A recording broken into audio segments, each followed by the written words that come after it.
Kinakatakutan ko guys, mawala dito sa Kalingap.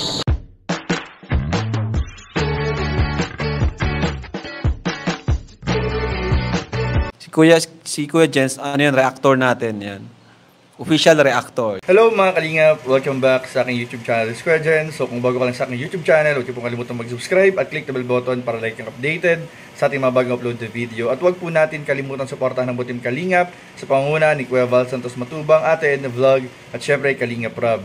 At pakisuportahan din po ang mga kasamahan sa buong Team Kalingap. Nandyan po ang K-Boys, Kalingap Partner, Kalingap Reactor at lahat po ng charity vlogger sa buong Pilipinas sa tumutulong sa mga kabayan natin na lahat may hirap. Suportahan po natin lahat guys. So ngayon araw mga Kalingap ay meron na lang po tayong bibigyan ng reaction video. Part pa rin po siya ng exclusive interview ni Kalingap Rob kay Carla kung saan po nalaman po natin ang mga bagay na kinakatakutan po ni Carla na mangyari. Pero bago yun mga Kalingap, gusto ko po i-congratulate si Kalingap Rob, ang buong Team Kalingap, ang Jomcar, si Carla at si Papa Jom sa success po ng premiere kagabi po mga Kalingap. Maraming po salamat sa lahat ng nanood, sumuporta at sa mga nag-like, nag-share at mga nagpakulay. Grabe po, congratulations po and maraming po salamat sa inyong lahat. So ano pang hinihintay po natin mga Kalingap?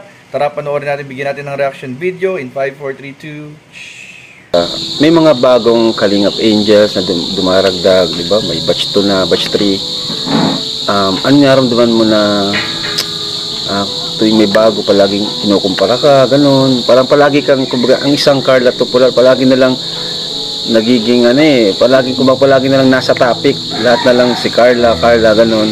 Ano yung feeling? Sa totoo lang po, masaya nga po ako kasi mas dumadami po kami, mas madami pong natutulungan. Tapos, yung about sa pagkukumpara po sa akin, kaya hindi po ako naapektuhan. Opo, kasi nasanay ka na? Opo. Siguro nung una, na-affected kang masyado nung una. Kapag may mga kino-compare sa'yo. Hindi rin po kuya. Kasi talagang kami naman pong mga angels, kami naman po yung nakakakilala sa bawat isa. Tapos parating naman po kami nagkakausap. Kaya hindi po ako na-affectuhan dun sa mga ganun. Tama yun. Kasi mas ma-affectuhan kung talaga mismong sa personal, di ba, yung may tampuhan, no? Pero mga lang naman supporters, yung ibang supporters o nagpapanggap na supporters lang naman yung gumagawa ng issue para magkaroon ng hidwaan, no? Which is wala naman po. Ayan, ngayon sa estado mo ngayon, ano lang yung parang kinakatakutan mong mangyari? Parang yung pag-iisip mo na paparanoid ka na yun, kinakatakutan mong mangyari. Kasi ako, syempre, halimbawa ako sa estado ko ngayon, ang kinakatakutan kong mangyari is una, yung bumagsak yung ating community, yung ating channel. Kasi pag bumagsak yun, affected lahat, mawawala yung mga scholars ko, mga pabahay. Yun isa kinakatakutan kong mangyari. Pangalawa, kinakatakutan kong mangyari yung magkasakit ang aking magulang. Pangatlo, aksidente. Yun ang mga example ko. Ikaw, anong sa kalagayan mo ngayon, sitwasyon mo ngayon, ano yung kinakatakutan ng mangyari sa buhay mo? Siguro po yung kinakatakutan ko po is mawala dito sa Kalingap. Yes. Pero nakaka-touch naman. Kasi parang sa totoo lang kuya, dito na lang din ako namulat. Parang ganun po. Parang siguro part ng buhay mo na talaga. Ito na talaga po yung buhay ko. Dito na talaga po umiikot yung mundo ko. Sila mama. Tapos yun po, isa pa sa kinakatakutan ko is siguro mawala sila mama na hindi ko pa natutupad yung mga pangarap ko para sa kanila. Okay. Pero parang unti-unti mo naman natutupad, di ba? Ano pa ba yung pangarap mo? Kasi napabahayan mo na sila.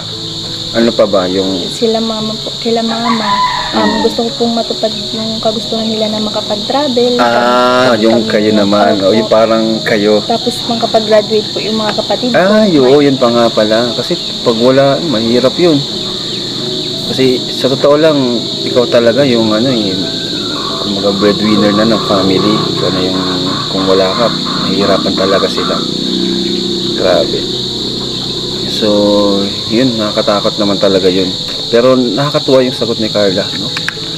Talagang sobrang importante talaga ng Kalingap sa buhay niya. At yun, di ka naman Carla mawawala kasi naman tayo, kumbaga sabi ko nga sa tahanan, nasa loob tayo ng isang tahanan. parati nga po namin napagkukwentuhan ni Ate Rose and Kuya, paano kapag wala na kami sa Kalingap, ano kaya ang magiging buhay namin ulit kung babalik pa ba po kami dun sa dating sitwasyon na halos ano po sa isang araw, minsan kulang sa pagkain, tapos yun, wala po kaming maayos na matutulugan. Sabi nga po namin, kung hindi mo po kami natagpuan, baka sa panahon yan, magtatrabaho kami sa Manila. Nagkasama kami. Baka di kayo nag-college. Oo po. Nakakatuwa naman kayo magpinsan.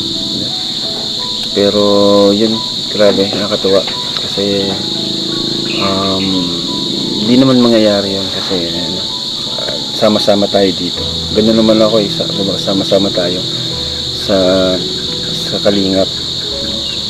Hanggat nandyan ang Kalingap, hanggat nandyan ang mga viewers natin, supporters, tuloy-tuloy lang tayo. Andito lang din kami na magpapasaya po sa inyo. Yan, nadaragdagan man tayo, pero ano naman po, yung mga dati din naman pumuwawala. So yun, thank you Carla sa ating Q&A na questions I've never asked Carla. So, maraming salamat po and take care, God bless. Ayun, gusto ko naman po muna pasalamatan po lahat po na sumusuporta po, tumutangkilik sa lahat po na nagmamarathon po ng Jom Car Sales po, sa mga Jom Car 23 Solid Group, sa lahat, maraming salamat po sa mga viewers and yung marathoners din, and kay sa Team Wig, yung po, Carla. Siyempre po kay God, kay God, sa lahat po ng blessings. And siyempre po Kuya Rab po sa buong Team Kalingap, kila Kuya Val sa akin po. Yes, sir! Then, sa mga tatay and kuyas po sa K-Boys. Then, kila Tita Jenny po, kila Tita Maylene, Tita Connie, sa Team Weed po. Then, sa lahat po ng nagmamarathon ng Jom Car Sales. Thank you very much. Thank you so much po sa support, sa walang katapusang support po. Kahit ang tagal na po natin, tagal na po ng Jom Car, 2 years na po, pero dyan pa rin po kayo. So dahil po dyan, tuloy-tuloy po ang ating Jom Car. Ayan mga Kalingap, and bago rin po ang lahat, naalala ko po, congratulations syempre kay Kalingap Jomar, kay Carla, sa buong Jom Car, dahil po magto 2 years na po, malapit na po ang 2nd anniversary po ng Tambalang Jom Car, and congratulations din kay Carla sa kanyang 2 years po sa Team Kalingap. Congratulations.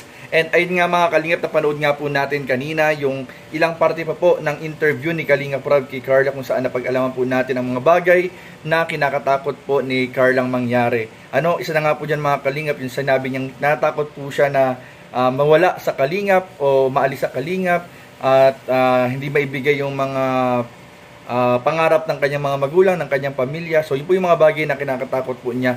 Pero ang napakaganda po naman mga Kalingap ay sabi nga ni Kalingap Rob, unti-unti nang naabot ni Carla yung kanyang pangarap para sa kanyang sarili, para sa kanyang pamilya, at para sa kanilang kinabukasan ng kanilang mag-anak. At ang napakaganda po dito mga Kalingap ay alam po natin na kahit paano ay nakakapag-ipon-ipon na po si Carla at napaghahandaan na po yung mga posibilidad pang mga mangyari po sa hinaharap. At ayun mga Kalingap, yan po ay dahil sa tulong ng lahat na nagmamahal, sumusuporta at tumatangkilik kay Carla, kay Kalingap Jomar, sa buong Jom Car, sa buong Team Kalingap. Kaya maraming po salamat sa inyo mga Kalingap. At abangan po ninyo mga Kalingap yung ating magiging reaction video doon po sa episode 96 na premiere kagabi. So hintayin lang po tayo ng 2 araw para mapagbigay po tayo ng reaction video.